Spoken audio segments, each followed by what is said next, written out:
Once upon a time, I was a fatty. I kept this footage because I knew the future me would eventually figure out how to achieve balance in my life and no longer keep yo-yoing between being super lean and super fat, but instead stay at a respectable body fat year round. Quick question, who prefers the before physique and who prefers the after? Because I know some people were saying they prefer my physique before, so they seem to like the dad bod, which is fair enough. After all, beauty is in the eye of the beholder.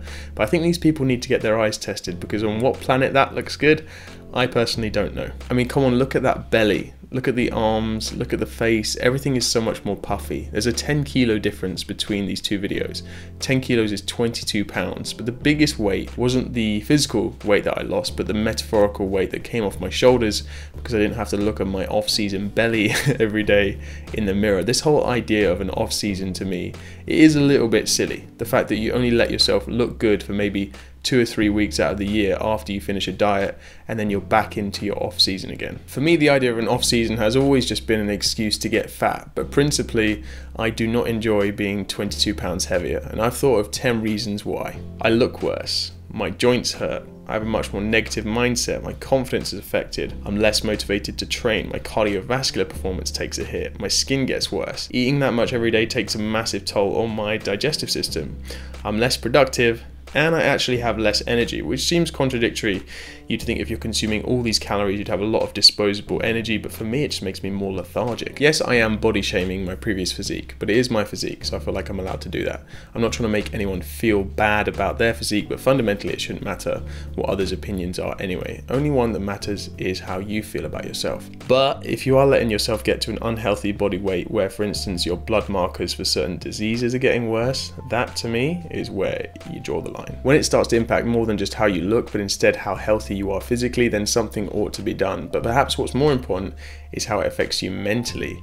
Some of those things I was talking about before, for instance, the lower motivation to train, the negative mindset, the lack of confidence, those are all mental impacts of being overweight, of having too much body fat. So there is major crossover between the physical and the mental side of body composition.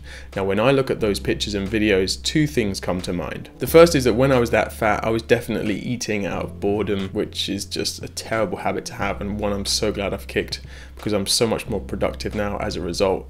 Instead of looking at food as a pleasure and a distraction, I look at it as fuel. How can I most optimally fuel my body for performance for the next day, the next week, the next month, the next year? Sustainable long-term fuel for my body instead of a distraction which is just causing me to get fat in the short term. By taking things back to basics and asking myself, how is this food benefiting me to perform well during those sessions, I no longer want to consume a load of processed garbage because I just look and feel worse as a result of consuming it. And to me, those two things are more important than the short-term pleasure of eating it. This is a hard switch to make sometimes, especially for anybody who hasn't yet unlocked their aesthetic potential. And what I mean by this is anybody who hasn't been able to get their body fat level down low enough to see how good they're capable of looking. But unless you dedicate yourself for those required number of weeks or months, even if it takes 6 months, then you're never going to know how good it feels to look that good. So you just have to be diligent and patient with the process. In my opinion, 6 months for a life lesson that you can carry with you forever is a very short time frame to have to dedicate yourself for, to fundamentally change your relationship with food. The second thing I think of when I look back at these pictures and videos is just how much of the transformation wasn't physical. Yes, what you see in front of you is the physical change, but really the most important thing to me was the mental transformation that I underwent. Back then I wasn't self-disciplined, I wasn't self-motivated, and all of it comes back to self-awareness. The approach I was taking back then obviously wasn't appropriate for me for whatever reason. I fundamentally misunderstood who I was as an individual and what I wanted, and so the actions I was taking didn't map correctly to the goals that I had. Okay, I lacked motivation. Let's watch some motivational videos on YouTube, right?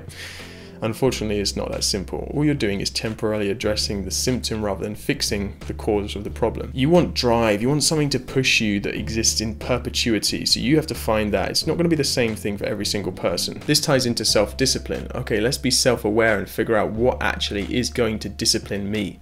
Not what some guru tells you will discipline you, but what is actually going to discipline you. Because like I said, everybody's different. Not everybody's fire burns with the same fuel. Figuring out who you are and what you want will allow you to take appropriate action to address the cause of any problems in your life instead of just providing temporary fixes to them. So how does this all map to a successful diet?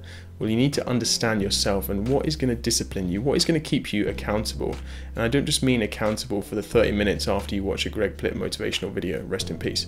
I mean accountable 24/7, so that you're on the ball all the time. Fundamentally, what is going to drive you to want to be better? If you're currently out of shape, don't worry, there's no rush, and especially if you want the changes that you're going to be making to be real and tangible to you in the long run, then you need to be patient. Lacking patience will be one of the biggest things which will stifle your progress in the long run.